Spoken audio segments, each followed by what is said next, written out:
Breaking news! Blue Ribbon Committee hearing natuloy. Itinuloy ng kampo ni Cayetano. Tensyon na tulakan sa Senado. Senator Robin versus Remulla. Pia Cayetano hinarangan daw ni Remulla. Senator Ping Lacson kay Cayetano nakakadiri na. Tuloy pa din ang hearing ng Blue Ribbon Committee sa pangunguna ni Senator Alan Cayetano. Bagamat una nang sinabi ni Senator Erwin Tulfo na walang magaganap na hearing ngayong araw, June 4. Nagkagulo sa pagpasok sa Senado ang mga senador at witness na dala-dala ni na Senator Pia Cayetano na nagkaroon ng tensyon na tila tulakan na naganap sa pagitan ni na Senator Robin Padilla at DILG Secretary John Vic Remulla. Emotional din si Senator Pia Cayetano na ayon sa kanya ay hinarangan umano siya ng kalihim ng DILG.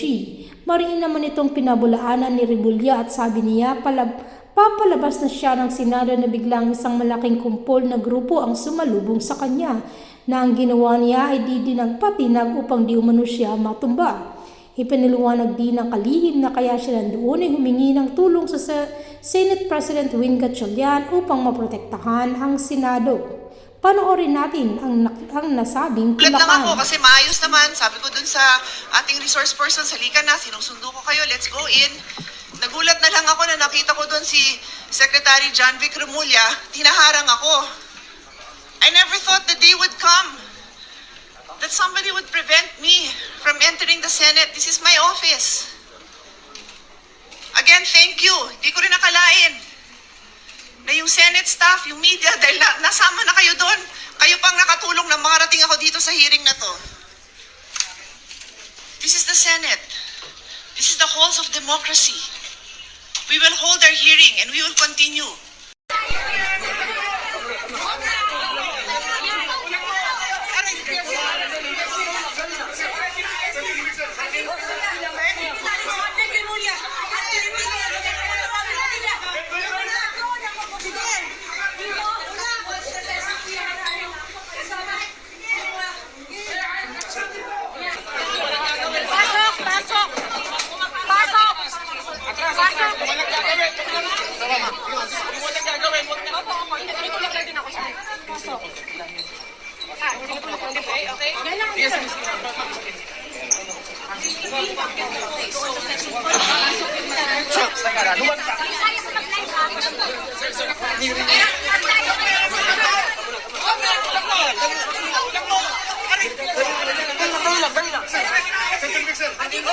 Kami ni Senator Will.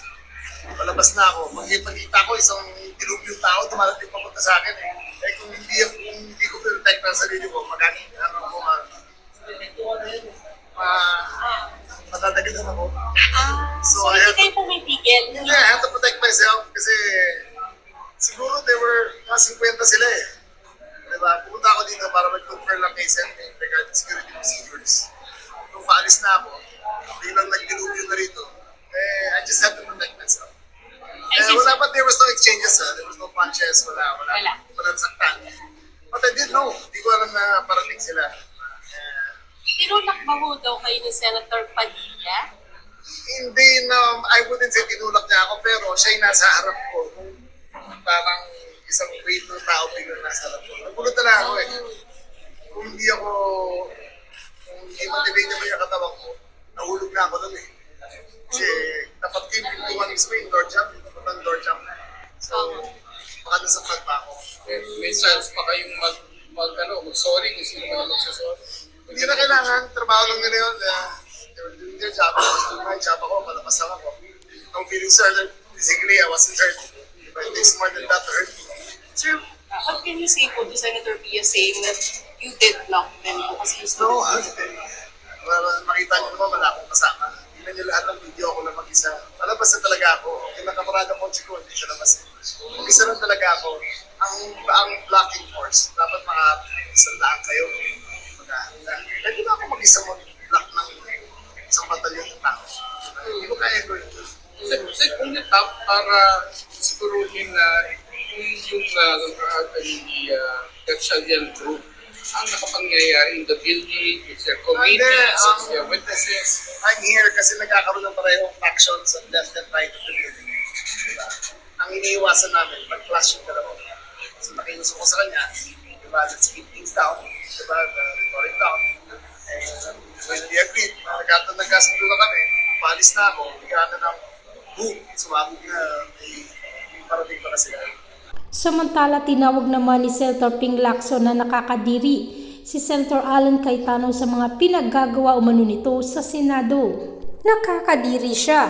Kinundina ni Senator Ping Lacson sa Senator Alan Peter Cayetano matapos itong masangkot sa anomalya sa pagbaha sa pagdinig ng Senate Blue Ribbon Committee na isinagawa ng bloke ni Cayetano ngayong Huwebes.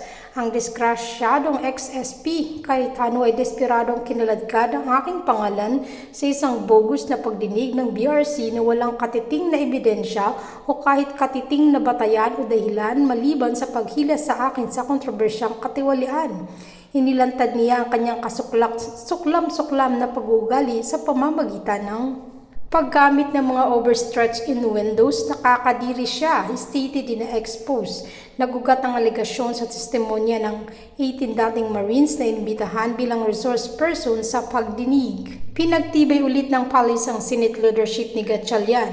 Muling pinagtibay ng Malacanang ang pagkilala sa pamumuno ni Acting Senate President Sherwin Gatchalian. Sa press briefing nitong Huwebes, June 4, sinabi rin ni Palace Press Officer Claire Castro ng mga panloob na isyu sa loob ng Senado ay dapat resolbahin ng mga miyembro nito.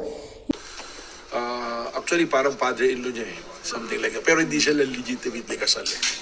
Pero magkakasama sila sa bahay. Pero hanggang ngayon, sir, magkasama pa rin. Nasa kanya pa yung anak niya. Actually, we have information, tinatawagan nga siya nung kanyang hilaw na father-in-law na magkakaroon nga ng testimonial sa Senado eh. Pero ano daw motive, sir? Well, lumalinaw dahil sinabi niya may bayaran eh. So nagkapera. 5 million nga yung sinasabing presyo. He alleged talaga, pinangalanan niya talaga na base dun sa nung Marines si Mike Defensor. Yun Pero meron ba? May amount pa na natanggap? may natanggap na sila. Parang sinasabi 700 as 350. Ganun. Parang siguro ginagawa malugulog. Pero bakit naman daw siya nagsalita, Director? Well, may commitment din sa kanya, pinangako para hindi ba natutuloy. Tsaka nag-strange na sila ngayon ng ano. Pero kailan po yung bayaran na yun? 5M, sir. Noon pa nagsimula. 5M lang. Wala lang sumunod per doon. head. Wala pa, hindi pa daw nakukompleto yung 5 million. Per head po yun? Per head. Oo. Yun yung gusto namin linawin. That's why we are subpoenaing si Mike Defensor para magbigay linaw dito. Again, hindi natin sinasabi pa na sigurado na gano'n. Kaya nga natin siya tinatawag para maimbestigahan. Pero dun sa At para updated po kayo sa ating page at sa mga trending at fresh na mga news na nangyayari po sa ating bansa, maaari po ay i-follow nyo ang page na ito. Paki-like na din ang ating video at i-share kung inyong nagustuhan. Maaari din po kayong mag-subscribe para mas updated pa. Maraming salamat po!